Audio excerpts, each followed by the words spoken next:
Good morning, good afternoon, hello everyone out there in marketplace world. This is Steve Mader from Potoo Solutions here for the July Potoo Academy webinar. I cannot believe it is July already. Oh my gosh. Thank you for attending, those that are attending live. I know a few of you may be on holiday, so we appreciate you spending your time with us. And if you are looking at this in the future, we hope that it has not gotten worse and in fact gotten better. So cross our fingers for those listening in the future.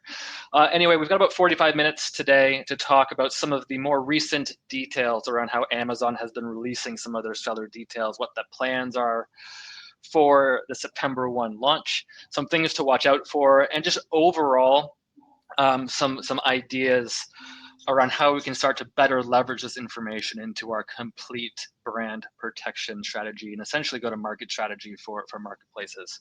So those that have not been attending one of our webinars before, just a really quick 30-second overview of Potoo because our CEO, Fred, is on the phone. So we are a marketplace analytics company. We look at what's happening not just on 1P with Amazon, but what's happening primarily on the 3P marketplace. We look at what's happening from a distribution point of view, listing point of view. We do diagnostics. We look at competitor data. And we are doing this for not just Amazon, but roughly 200 marketplaces all around the world in many different countries. So a little bit of housekeeping. So as always, we are recording this presentation so you can grab and go later on or send it around to some of your colleagues. Please ask some questions in the chat. All of your mics are muted. That is so we don't have anyone's helpers / toddlers in the background. And also, we want to make sure that you can, those that don't want to use their microphone can ask questions in the chat, so please do so. We do not have a survey this time. You guys have been fantastic about answering some surveys after the last webinars, but we are so full of content, it's really exciting. So we were asking everyone previously, what do you guys want to look at? From a content point of view, what should our analysts and our data teams be digging into? So in June, we explored how to build an end-to-end authorized seller strategy and 3P strategy. That, of course, is up on the Potoo website to download after. You're now talking about the seller details webinar. And in August, we're really excited to announce that we'll be working with some of our partners over at Forward and Bain, looking at size of price for marketplace expansion, looking not only at category expansion within marketplaces, but also how do we enter new markets through marketplaces first, like in Southeast Asia. So stay tuned for that one. We don't have time for actual graphical intervention, but I can say that we've just confirmed that September, we'll be doing a deep dive into Walmart. Walmart's been doing quite a lot around marketplaces recently and signing deals all over the place. So we'll be doing a deep dive into Walmart just before some of their quarterly results come out. Okay. So you've heard me speak for the last couple of months as well as just now. I'm Steve Mader. I'm Global Head of Strategy for Potoo. I'm going to let Fred and Jason introduce themselves as well. Fred, go first. Oh, thank you, Steve. Thanks for the kind intro. So we started Potoo about 6 years ago. We're now privileged to deal with 550 brand partners. So we're looking forward to sharing some of the data and the learnings. As we all know, the online marketplace is constantly changing, even more so since COVID. So we're happy to share some of the learnings and data, as well as some of the recent developments at Amazon. Jason, go for it.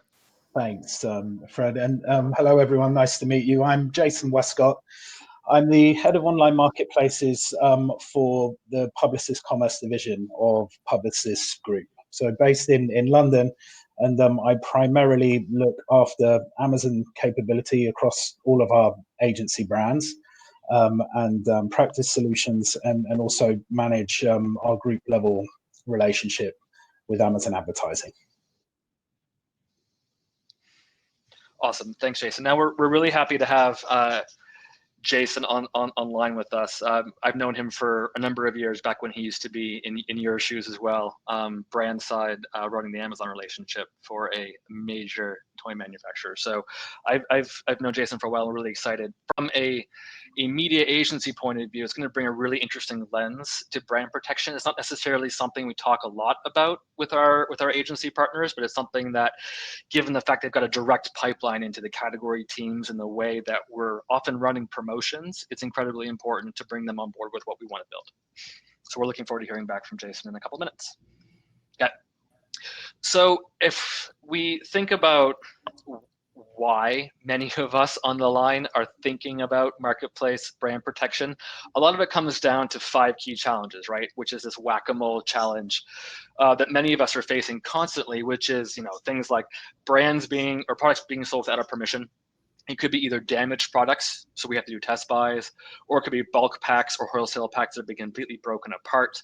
It could be just complete lost margin to rogue listings. We've lost the buy box. There's price arbitrage.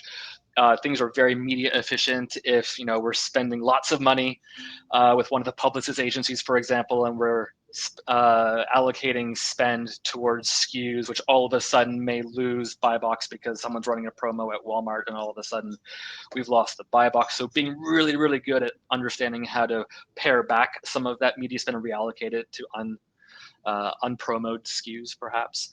What we're going to dive a little bit deeper into today is around counterfeits, copyright infringements, price gouging, really some of the reasons why Amazon has been releasing some additional seller details and bringing the US up to par with Europe. Really strong feedback from all of us who have ever owned a P&L within a brand around the fact that so many of this is out of our control. And the realization is, even though it's out of our control, it still hits our bonus numbers because we have numbers to hit. We've got KPIs to hit. We've got performance targets to hit, both at an account level as well as at the market level. So it's really, really important that we solve a lot of these problems.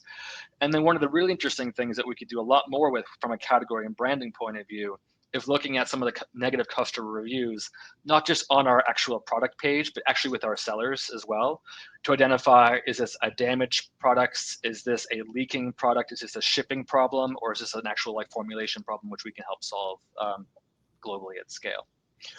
So we're gonna go through 3 big topics, and then we'll go into some Q&A. So we wanna talk a little bit first about what Amazon's been doing. We'll then talk about the brand strategy, and then we'll talk a little bit from Jason's point of view, what's happening from a brand partner point of view. So Amazon's been fairly busy, and I'll ask Fred to kind of chip in along the way here. But there are some interesting questions around is this overall reactionary from a PR point of view, just kind of getting ahead of the curve a little bit, especially what's happened with COVID? Or is this actual genuine opportunity to bring this not only to, a top to top with Amazon, but increasingly just with the vendor manager as well? Is it part of the scorecard to help satiate some brand problems around 3P and getting some of the 3P rogues down?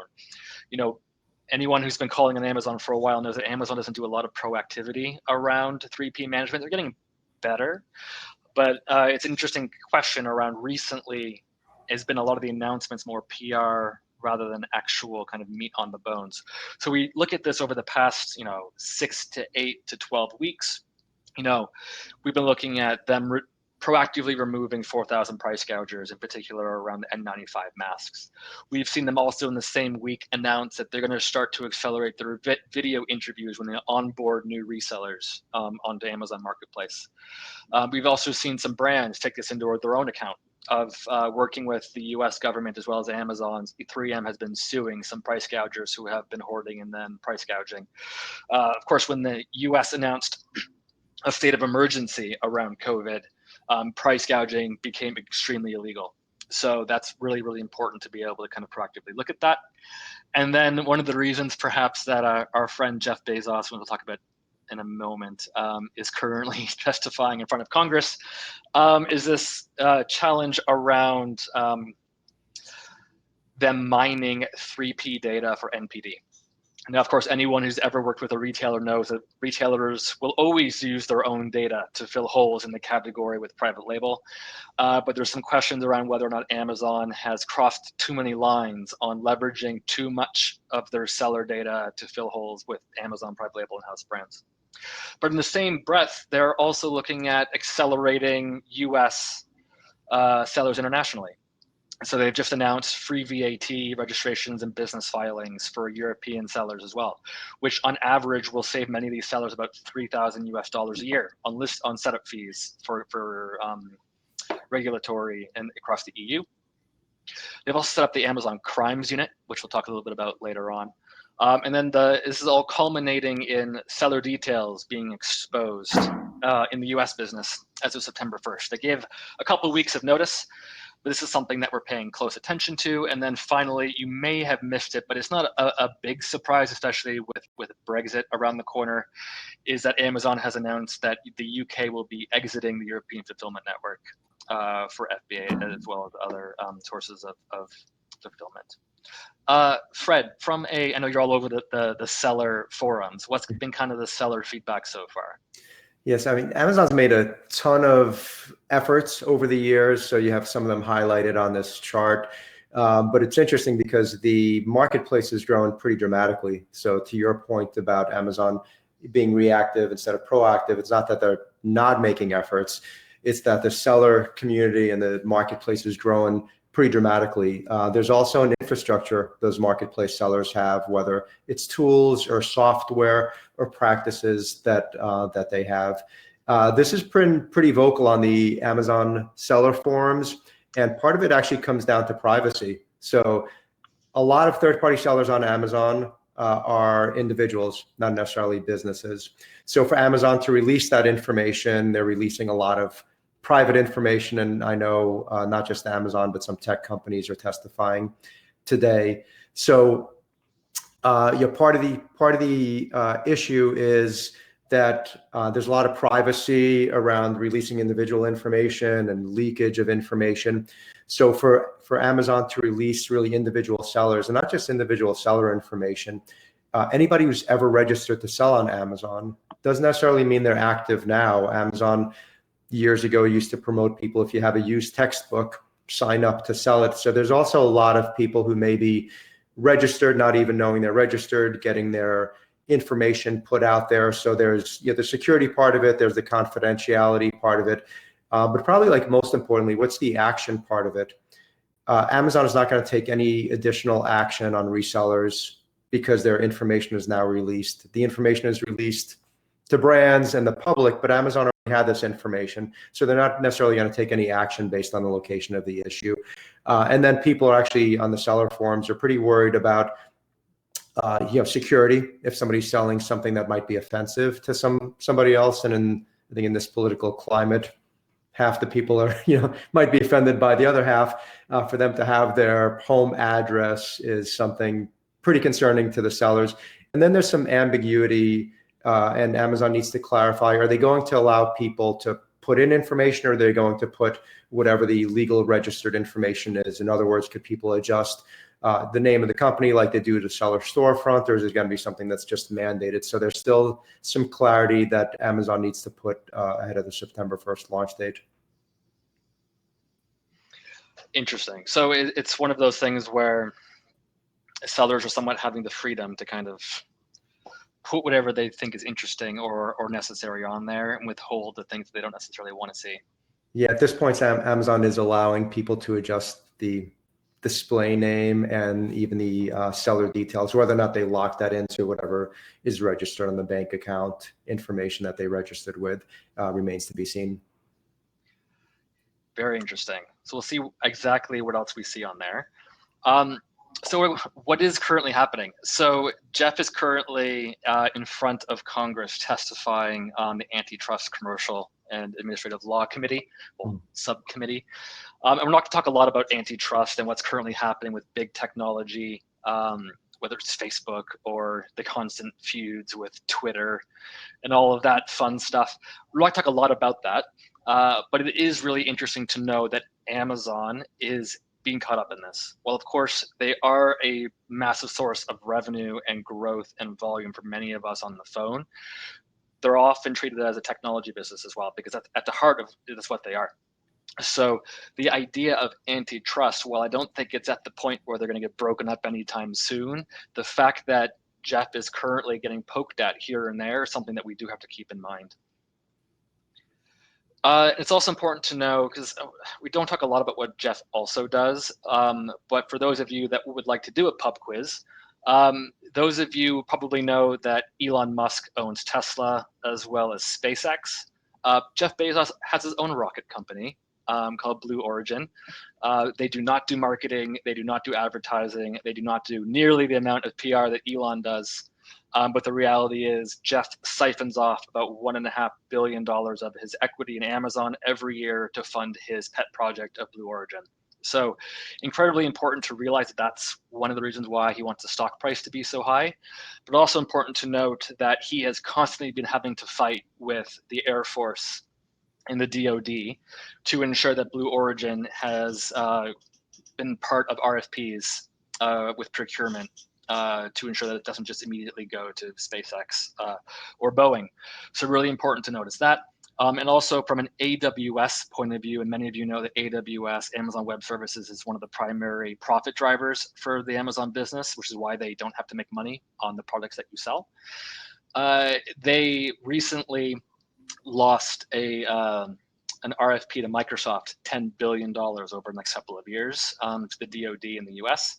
Amazon has managed to file an objection and an injunction against that to relook at the RFP to ensure that that's not a nefarious governmental, moving Jeff and his personal issues to the side with some others in the administration in the US. So things to keep in mind from a regulatory point of view and what's government optics versus what's actually best for consumers.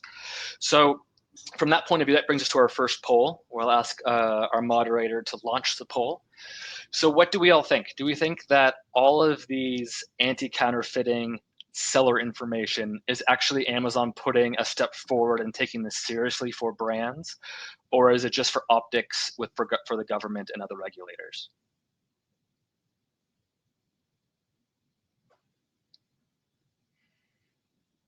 Well, it started off 50-50, but I think people are getting more and more cynical.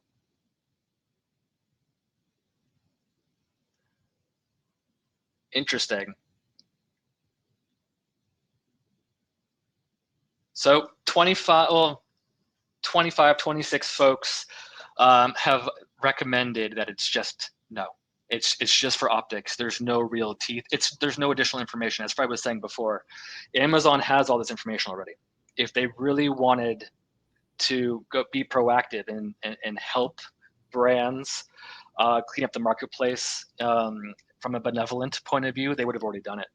So it's an interesting time for Amazon. Clearly, marketplace is incredibly important. Clearly, they are accelerating, especially with US folks, into Europe. But the reality is, a lot of this is still going to fall on brands having to be proactive, banging on doors, submitting tickets, constantly fighting with their vendor managers to take these things seriously. Yeah, Steve, I think the recent situation with price gouging and COVID highlighted that. The fact that Amazon allowed people to list items, allowed people to list them at a certain price point and is then suing them. Anybody within the Amazon system knows they have parameters, and they could have structurally designed it so people couldn't even list those items or list at a certain price point. So it's a little ironic that they themselves are suing sellers when it's your platform. You could have not allowed it to be listed. Yeah, it's definitely interesting. I mean, this is not a complete, webinar all around, the marketplace policies and what categories are allowed and what kind of tactics are allowed on and off of Amazon.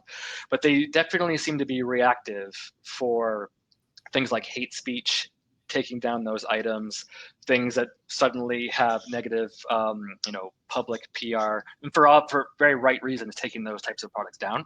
But they don't necessarily do it themselves for their own benevolence and for their own good-hearted reasons. They tend to react immediately to what the public pressure is. So it's interesting that they are now suing rather than being proactive and just shutting it off to begin with. Yeah, there was the one time that a hoverboard, I think, took down a house, and Amazon was proactive. They took the hoverboards out of the warehouse before anybody else, but that also could have been a liability to for them personally. Well, Amazon is a supply chain driven company, so maybe. So what exactly is happening, right? So just a little few examples about what exactly is happening. So the current U.S. seller information, this is Farm Packs. I think many of us know who Farm Packs are. They're one of the largest 3PLs in the U.S. selling on Amazon.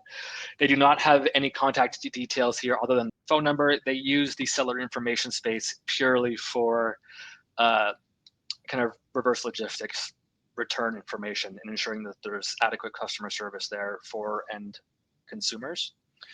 But if we look at what's happening in the UK, for example, and what's essentially par for the course across the EU and Japan and a couple other markets, is additional seller information. So if we look at the UK, this is Band-Aid, Amazon's Choice, currently being sold FBA by a company called Nature's Spot.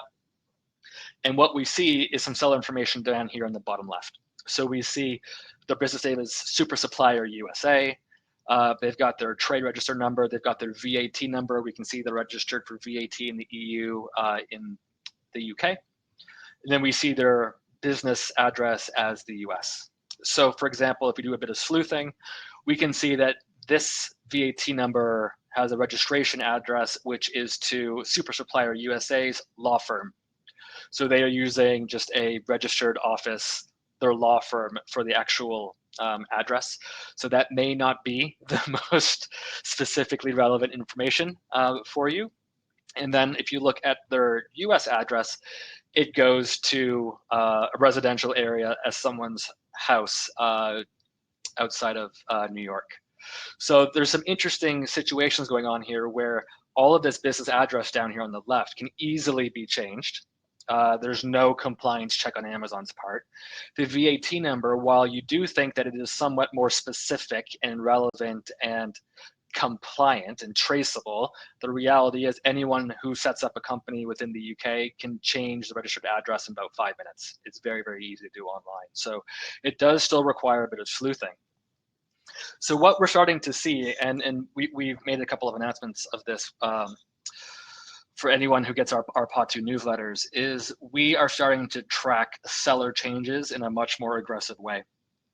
We've always tracked seller information on all of our dashboards, provided that to anyone who's a member of the community.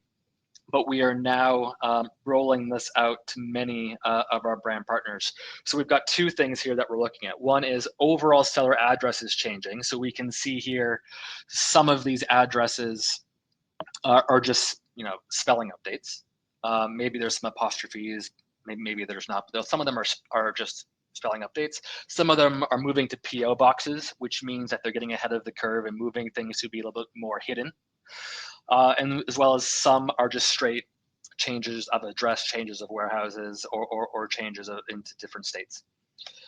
When we start looking at seller names, we also realize that the seller ID is relatively static. However, the seller name can change constantly, as well as the seller details against it. So if we look at this one specific example, and this is over the span of the last 6 months, looking at this specific information, we can see that this company, JI Store, has had 7 name changes. So a lot of that has been in the past 3 months or so, but it is very, very simple to track any seller name change within the Potoo dashboard. And what's interesting is that we're actually starting to track quite a lot of seller accounts that have been purchased. And the way that we can see that is if they have a very, very long history of having one unique seller name for years and years and years. And all of a sudden, you start to see this pattern here, which is what you're seeing, of every 2 to 3 weeks, they're changing the name. And that's because high credibility, high reliable, high volume sellers have been purchased the account, and then they're getting put off to potentially rogue sellers, counterfeit sellers, or other nefarious sellers who are constantly trying to then use the credibility and the depth of the account for nefarious reasons. However, it's not just rogue issues. There are also quite a lot of next generation holding companies that are purchasing FBA accounts for good reasons, not nefarious reasons. So while many of us on the phone perhaps are part of these holding companies, which are operating in 30 or 40 different categories, probably have more folks in their M&A arm that are acquiring companies constantly than they may have in the e-commerce team. But we're now starting to see some private equity-backed companies like this Thrasio or Thrash.io company, which is now worth $1 billion valuation. Just got a massive seed round of funding of $260 million US, and they pay cash for FBA accounts. And they buy these accounts that have unique brands, they integrate them into their platform, and then they just accelerate the hell out of them. This is exactly the same way that many of our own brands on the line have grown up in the past 30 years of growth by acquisition. So one to keep in mind. So now once you actually get the seller names, what do you do? Right, and the first thing that we would do is we would try to build a seller communication plan. That's number one thing that you should be doing. So once you identify the actual seller, start to actually communicate with them. Many folks on the phone who have a third-party or authorized seller policy, they don't necessarily want to just immediately ban people from selling, or they may not legally be able to ban people from selling. They want to identify where they're getting their source of product from and potentially move them out of compliance into compliance. So the way that we recommend doing this is creating a cascade effect for the way that you're doing seller communication. So start relatively with a nice tone. Just try to identify from a consumer point of view. We want to make sure we have a fantastic consumer experience. Can you help us ensure that your products are legitimate products? Can you help identify your source of where the product is coming from, so we can make sure that together we can have the most incredible shopper experience possible? You can also request where you got your invoicing information from, where you got your product information from, and go from there. Only once you don't necessarily get a response back do you start to escalate. We see many brands go immediately to escalation or subpoena or cease and desist, which you may have to do for some of the extremely counterfeit, rogue brand and IP challenge sellers. But for the vast majority, 90%, going through kind of a marketplace policy or communication escalation process is usually more than enough. Once you want to kind of start to build that out, one of the things we'd recommend doing is starting to overlay test buys into this. You need to be able to identify, is this, even if I can't track down that specific seller, do I have the ability to get their product? So can I do an actual test buy from Amazon, or if you can track them to an eBay or Walmart or Target, do a test buy through there as well. So see, are they in marketplace violation around safety standards, shipping standards? Are they doing counterfeits? Or do they have things that are not supposed to be sold individually because they did a break case? And once you start gathering that information, you may be able to track down the actual source of supply, and then you can integrate this back into your communication cascade to then actually start to say, I have a picture of this product, it is extremely non-compliant, tell me where you got this product from, or I'm going to, escalate even further. And more often than not, the seller will either stop selling the product or will keep selling until they draw down all of their inventory and then not re-up their inventory. And this, from a cost-effective and efficiency point of view, rather than having to, spend hundreds of thousands of dollars as well as many countless hours doing the cease and desist lawyering, this tends to be a very efficient and cost-effective way to get the vast majority of those sellers off the platform. The stickiest ones will move off to a easier brand to price arbitrage or to work with, because you going through this process has become a pain in their butt, and they're much more willing to go to another brand who may not be as proactive in communicating with them. Moving into some brand protection strategy. So how do you actually start to integrate all of this? So we've actually had two interesting reactions. Both inbound requests that we've had to fall into two camps. Either the first camp has been, this is amazing news, we can now track down all of our sellers ourselves. The second default reaction has been the opposite, which is, oh my gosh, this is not going to change anything at scale. All it's going to do is make my life more difficult by driving the more advanced sellers further underground. And about 80% of the folks that we've been chatting with has had the latter reaction, which is the intent of this is fine, but the reality is it's going to make our lives a little bit more difficult because it's actually going to move those folks further underground. And I think based on our poll that we've just seen now, it mirrors exactly the same, which is those folks who do brand protection every day have realized that this is actually potentially going to make their lives a little bit more difficult, and they may not be able to bring everything in-house. They're going to continue to have to use external sources of data to be able to track down all of this stuff in a more robust way. So where do we actually prioritize then? So a lot of us within Potoo have been communicating with some of our brand partners as well as internally from our expert networks. And we bucket these into 4 big opportunities. So the first one is the largest problematic sellers. These are the ones that you probably know who they are, but you can't really do anything about it because either they are sourcing legally or they are gray market somewhere and you can't stop them because the way that you do your regional clusters has Western Europe separate from Eastern Europe, and you can't physically stop them from importing from Slovakia or from Poland into Germany, for example. But the reality is a name change is going to have no impact on these because these folks are extremely aggressive. They're sophisticated. They're doing millions and millions of dollars a year through this. They know what they're doing, and they can find ways to go around it. The small sellers, the ones that are doing the coupon flipping, they may be doing this as a side hustle, for example, on their evenings and weekends. They most likely will be impacted. It depends on how far Amazon goes. If Amazon goes as far as to say that every single seller has to give their physical address, so their home address or their garage address, that may immediately put a lot of people off because they don't necessarily want to set up their own business entity to sell on Amazon. But if that's the case, these are most likely not the folks that are driving your average selling price through the floor and this is resulting in millions of units of leakage. This is usually just the small coupon flippers. Foreign sellers, again, very limited impact. We've seen in the EU as well as Japan in particular, they've been having seller details transparent for years now, and we're still having this cross-border challenge. We're still having price arbitrage challenge. We're still having takedown request challenges and vendor central brand registry takedown request challenges as well. So the reality is many of these sellers from a detail point of view are very easy to move to a PO box or registered address. It does not necessarily allow you to track them down as easy as you think that you possibly can. Where we do think the highest impact is going to be is with the sellers where you actually know where they're getting the product from and it's from you. So this is either those that are on selective distribution agreements, those that are on limited distribution agreements, or those that are potentially on wholesale agreements that are flipping things out the back door through Amazon or breaking or break casing pallets down into individual units. These are folks that are getting your inventory who were meant to sell offline or through other dealer networks who are not necessarily thought of or allowed to sell online.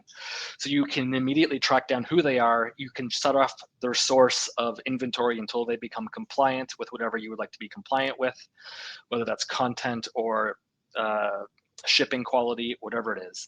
This allows you to actually source or identify who these folks are because they want to be compliant with you. Okay. So why such little impact? As Fred was alluding to before, they've already have this information. They're not necessarily proactively working on your behalf, so it is something to watch out for. If some of these sellers are clever enough to counterfeit, actually go full-on counterfeits, manufacturing line and everything, they're also very easy and clever enough to be able to register at a PO box. So you end up with a shell game of, again, that whack-a-mole of trying to figure out where they actually pop up. And many of us need to think about whole company. Brand protection and brand strategy on marketplaces is not just the end, oh my gosh, everything's on fire, I have to put the fire out. A lot of it is going back into the value chain and realizing how did these fires even happen to begin with. So we'll talk a little bit about that in a minute. But we've essentially got 4 key areas to talk through around brand protection strategy. If we think not just seller information first, but we think whole company. And then we'll hand it over to Jason. So number 1, realize where exactly are the paper cuts coming from, and then actually put the triage plan in place. So we've got 4 buckets here. One is do a distribution diagnostic to understand where's inventory coming from. Do a seller information audit to identify, do we actually know who these sellers are and are their name changes constantly so we can actually understand, are they being nefarious or are they actually trying to be compliant? Identify what your actual objectives for success are with your brand protection strategy. Is it to drive ASP up? Is it to gain control of the buy box to move things back into 1P? Is it for, consumer experience? Is it for brand equity? Identify what the actual KPIs are.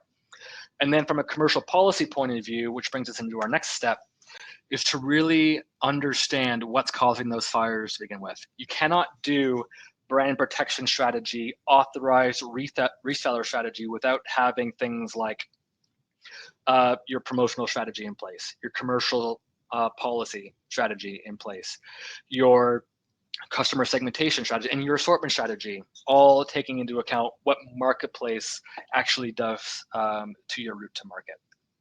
From a third bucket and third phase, it's build out your comm strategy to ensure that it's very consistent and methodical in the way that you communicate to authorized resellers. And then fourth and finally, it's that ongoing marketplace and monitoring, map compliance where allowed to, or SDA compliance where allowed to in certain markets. Realize that much of what you need to start thinking about is not necessarily how to drive people to compliance, but it's how do you build a better consumer experience. And leveraging not just the fact that seller details are being changed and potentially being updated to your advantage, but realize that that's kind of the end symptom of a much larger complete commercial strategy challenge that many folks within the business, whether that's insights function, e-commerce function, legal function, supply chain, or brand and category, like Jason will talk about in a minute, everyone has a role to play in ensuring that the brand protection strategy lands the way that it should be, which is for the benefit of yourselves as well as the benefit for consumers and shoppers. Okay. I am going to now hand it over to Jason while I find his slide for him. Fantastic. Great. Jason, you can go ahead and kick off. Perfect. Thanks, Stephen.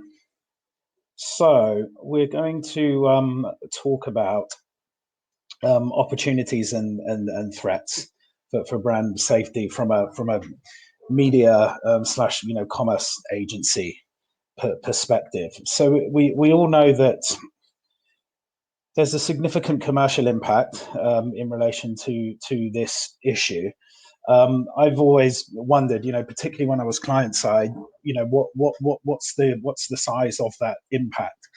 And we did a study in the US, Publicis Commerce portfolio optimization analysis that we undertook for one of our clients in consumer electronics in the US market on Amazon.com, and these sales numbers that you see on the slide represent a subcategory of one of their divisions. So we can see, from a monthly sales perspective, the whole pie, 121, almost 122 million dollars, and our client has 40% share of that overall pie. So they're the market leading brand within that vertical. But what's really interesting is that the estimated monthly lost revenue from unauthorized listings, our study found to be around the 18 million mark, which represents around 15% of that overall number. So when we're talking about numbers and sales revenue at this scale, one, it's a big percentage in any case, but two, it's massive in terms of absolute sales. Now, this presents a significant incentive, obviously, to deal with these issues and optimize Amazon. And what this chart shows here is, part of this study was to look at the opportunity, the revenue gain opportunity by acing, and this represents the top 10. But what we found overall was there's a $11.7 million opportunity. Now, this isn't exactly apples for apples in relation to the last slide. There's another subcategory that's been added to this, but it's not as significant as the first category. But we can see that it's, by product, that there's obviously a lot there within their top 10 that they're losing through unauthorized listings, which is a big challenge. So that's looking at the more immediate impact and the shorter term. What I think is equally as important is the longer, the more medium to longer term impacts of this, and something that Stephen mentioned earlier, not just the commercial impact on sales, but on the customer experience itself, and more importantly, consumer trust and customer perception of your brand. Now, this was taken from a survey of 1,000 consumers in the UK. 76 of UK consumers would be less likely to buy products from a brand if their reputation was associated with counterfeit goods. So that's just to have an association. You've got over 3/4 less likely to buy. And 44% of consumers say brand reputation is important to them when it comes to online purchases. That's almost half. But what I think is a call out stat for me is that 66%, so nearly 2/3 of consumers that had been scammed by unintentionally buying counterfeit goods have lost trust in buying from that brand again. So really jeopardizing the longer term relationship and the customer lifetime value that you should be looking to drive through positive, good transactions and good customer experience. And finally, 34% of all consumers surveyed were less likely to buy from the brand's own website if its products had been susceptible to counterfeiting elsewhere online. So, we're looking at this effect being associated to the brand, not necessarily the retail or sales channel where the bad experience has occurred. So this has a big overarching impact on the relationship that brands have with their consumers if it's not looked at. And this is significant. It has a profound effect on brand perception.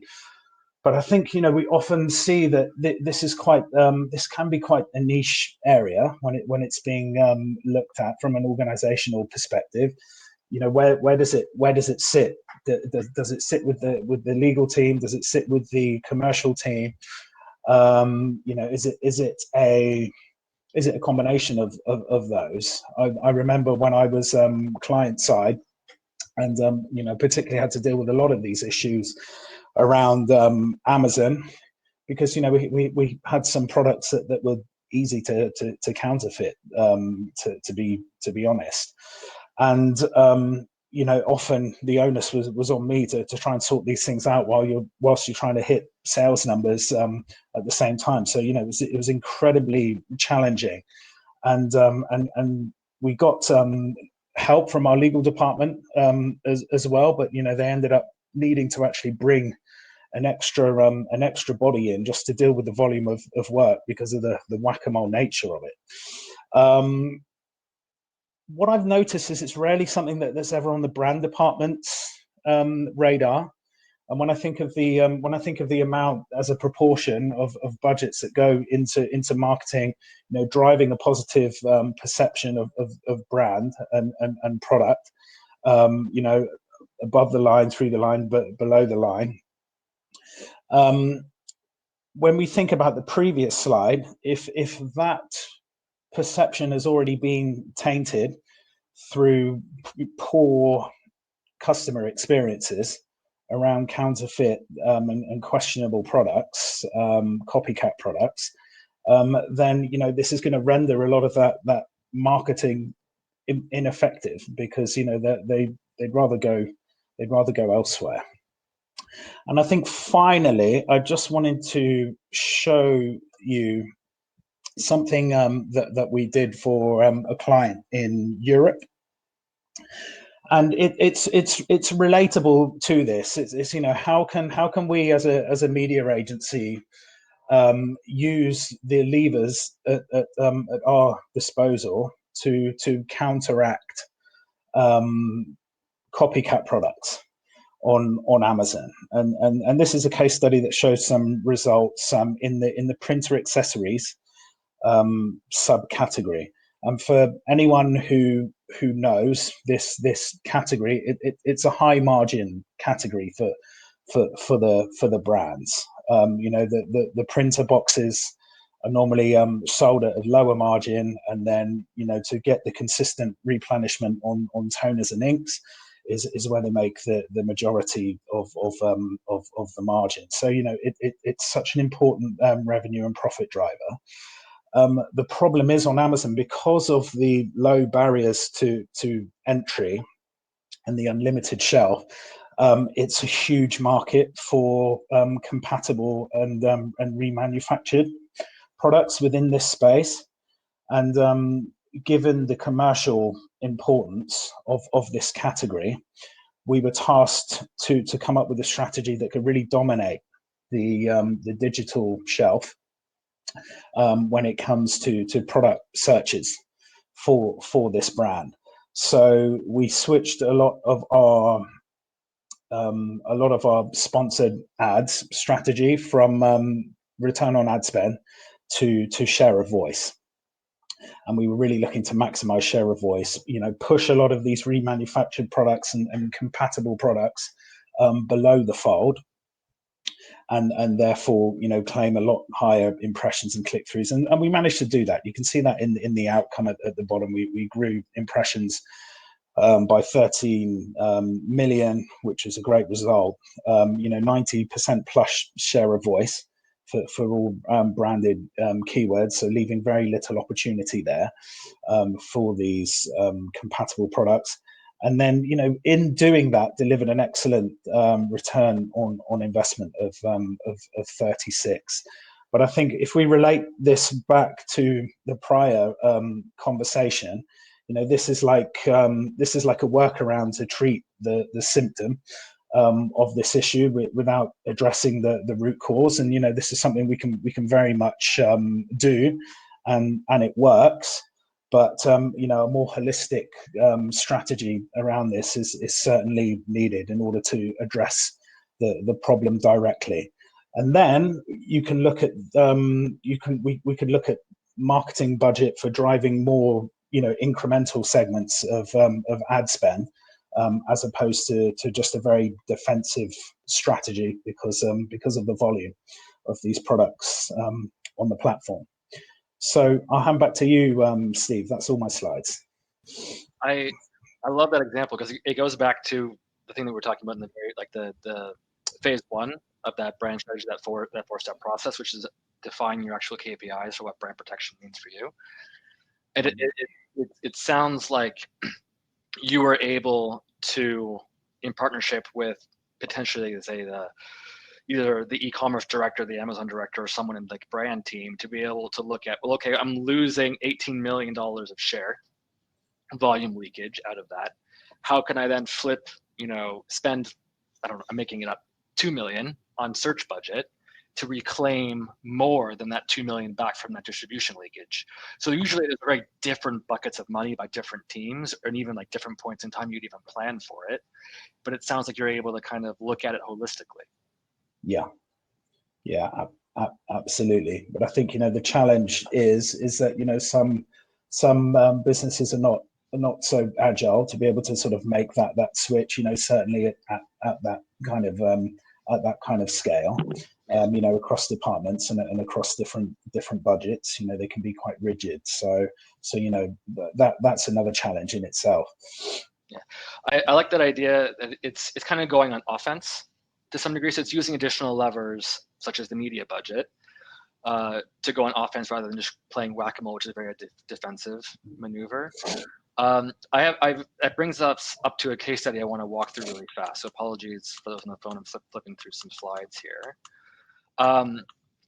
But there's an awesome example here from Lego that I want to quickly walk through. Again, all this is public domain information, but it also talks a little about going on offense. And it's better leveraging the entire kind of value chain that Lego has to offer, from a media, branding, and planning point of view, all the way down through authorized resellers and commercial strategy. So, for example, this is the new launch for Nintendo and Lego Super Mario, which is coming out, I believe, August 1st, so this week or next week. It should be coming out. And this is very clearly eBay. Now, those of you that know eBay know that they have been quite aggressive in the past couple of years of going after brand media dollars, from big global brands to do two things. One, it's to, of course, become more profitable for an eBay point of view, but also to ensure that from a shopper point of view, they continue to pivot away from it's only a used flea market of product, but they have brand new product there as well and good quality product. So this is all big initiative for eBay, and Lego clearly has partnered with eBay here to have in the top line header carousel. This is like eBay UK, to be able to actually offer up additional sources of media dollars to put this branding up for the launch. And the reason why they're doing this, and what I think is really fantastic from an offense point of view, is that they've done a couple things. They've got Lego authorized seller badges on specific sellers, and here in eBay, they've got some very clear definitions around how they want that title to be. It's got to have the item code in it. It has to have pre-order in it. It has to have Super Mario in it. They've got the Lego logo there. So from a shopper point of view, it has all of the visual anchor points to tell me that this is a very legitimate SKU. And of course, they're also offering a free gift with purchase. So if the SKU is 50 pounds, it also comes with a free gift, for example, as a bit of a bonus.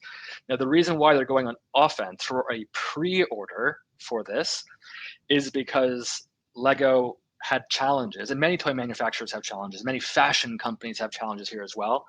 Of you have nefarious sellers who are coming in and doing arbitrage from a commercial platform point of view that says, okay, well, Lego is not actively pursuing eBay as a channel. Therefore, I can capture some of that latent demand and that eyeball and the shopper traffic by putting a pre-order up. And hopefully I can cross my fingers and realize that the shopper may not actually know the correct price, so I can get away with some nefarious behavior.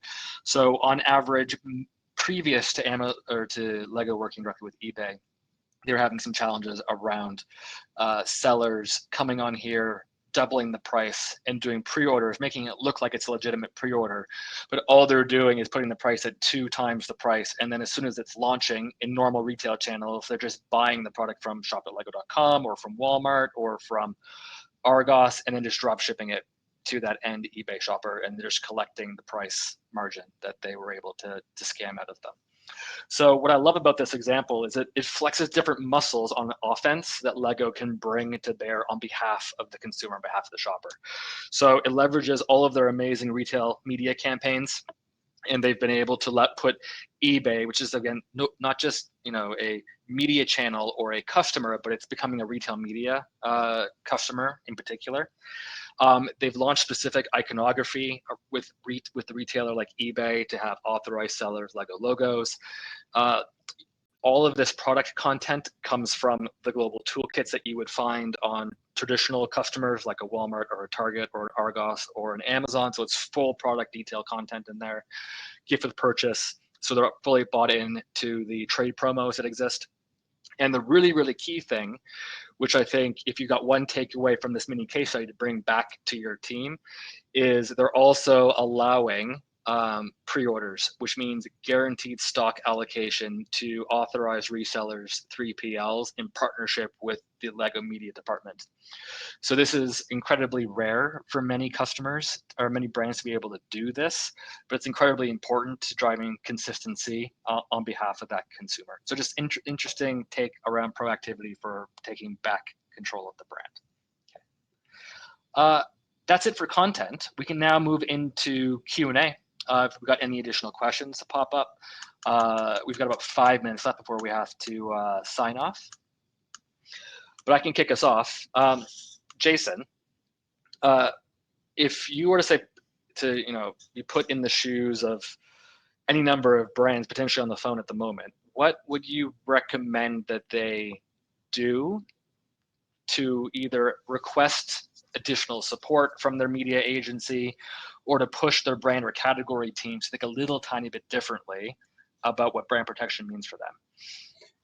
Sure. Yeah, it's a good question, and I think within the context of what we offer at Publicis, we do offer a broad range around commerce, and I think first is the first key is you've got to be able to measure impact. So I think what we were looking at the beginning of my slides. We know this is an issue, but how can we further quantify that? And it might not be just in terms of sales, but maybe conversion rates of your retail offer, for example. Share of voice as well. If you've got some particularly aggressive 3P sellers who have a strong sponsored ads strategy and are shutting you out, or maybe conquesting your the search equity of your branded terms in order to surface their products. How can we where do we sit on that scale? So I think those are super important, and I think we have there's tools that we have within our business, and tools that are widely available through numerous other suppliers in the market as well, that review all of this information that Amazon won't share directly, because it harms their trading angles, particularly around things like share of voice or absolute conversion rates. So those are firstly important. Then I think customer sentiment as well, being in a position to cover customer sentiment at scale is really, really important. We have a solution at Publicis called from Publicis Commerce Content Center of Excellence, called Cord, which plugs into reviews on a platform. For example, I think you mentioned something earlier around reviews, within your suite as well. But that enables our clients to have a broad view on reviews and review sentiment, and gives them the ability to answer queries quickly and deal with complaints quickly out of reviews, and be very, very proactive. So how can we turn a negative customer experience that might be through a third-party seller selling questionable stock, but it's still going to be associated to your brand, like I pointed out before. So how can we look to turn negative customer experiences into positive ones? And that's a tool that really helps to enable that. So I think those are the two main things that I would think from our point of view. That's awesome, thank you. And speaking from experience, review content is such an under-leveraged asset for brand and category teams. It's shocking to me how much free feedback, and I say this unapologetically, coming from 10 years at Kantar, a massive market research company. You've got a ton of free insights from reviews that you're not mining appropriately, and it's just free assets. You own it. Why not use it? Another question I'm going to put Fred in the hot seat. Every webinar I try to put Fred in the hot seat. This comes to us from Heather, which is, okay, well, if we don't necessarily know the seller details, we can't trust it, what do you recommend would be the primary course of action for gray market, where you don't necessarily know where the source of inventory is coming from? Yeah, that's a great question. I would first say, what's defined the largest problematic seller? You want to filter out people that are not problematic. Sometimes it's perceived that the seller with the most listings is the most problematic, but if they're not making any sales or they're not undercutting the price. So really defining problematic, and then the volume of that. So nobody could get a really high volume of goods and be totally hidden. And the higher volume they're selling, the more hints or indications there are.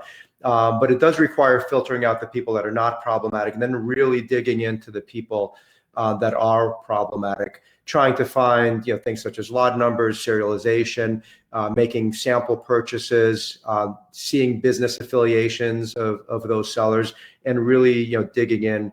And if you free up the time, not spending on sellers that are not impacting, that might have a lot of listings, but maybe they're at a higher price point, not doing any volume, that might actually dig in pretty well. And you're also monitoring those problematic sellers. Are you communicating with them? Are they decreasing their inventory, decreasing their sales? Are they increasing? So really defining what's problematic, seeing the trend.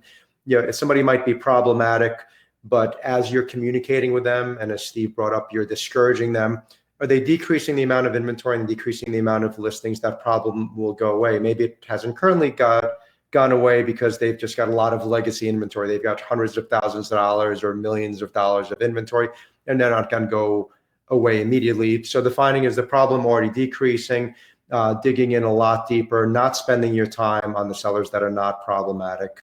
And problematic could change, right? So problematic could be average selling price, or problematic could be taking share from Amazon, or problematic could be possible counterfeit or liability issues. But defining what the problem is at that moment and really digging in deep. There's not a simple solution to it. Large sellers got to be large because they're sophisticated, because they've got tools, they've got resources, they've got access to inventory, because they understand the Amazon system. So it's not an easy solution, but it does become easier as you hyper focus on them and do not focus on the non-problematic sellers. As you can make their life difficult, the better. Mm-hmm. Yeah, and I would add, discouragement is often better than legislating. So sometimes discouraging the seller, disincenting them. The average seller on Amazon sells hundreds of different brands. So pushing them off your brand, because if they have an issue with your brand, or they're booted off Amazon just because of one brand, it poses a risk to the other brands they're selling. So discouragement, sometimes legislating, to the point of seller information. Amazon is allowing them to be on the marketplace. Amazon is allowing them to list. Amazon is allowing them to sell at a certain price point. So legislating it, if it was to be legislated, Amazon would already have solved that problem. It's often more intricate and nuanced than just booting them off because their address, or they're selling a certain amount of items. Yeah, and you may also be able to, if they're large enough to be problematic, they may also be selling on other marketplaces, not just Amazon. So you may be able to glean more information about who they actually are by looking at if they're in the US, on other marketplaces in the US, if they're in Europe, looking at what's happening on eBay or Allegro or other partner, Zalando or others, marketplaces that are large enough. Fantastic, thanks, Heather. So that's it for now. We're 3 minutes over. Those of you that have come to us before know that 3 minutes over is pretty good for us. Usually we're 5 or 6 minutes over, and that's just because we like to chat. So I appreciate all of you that have taken the time to spend with us. We will be sending the recordings out tomorrow. Thank you, Fred. Thank you, Jason. And thanks for everybody else. Have an awesome rest of the week. Thank you. Thank you. Thanks.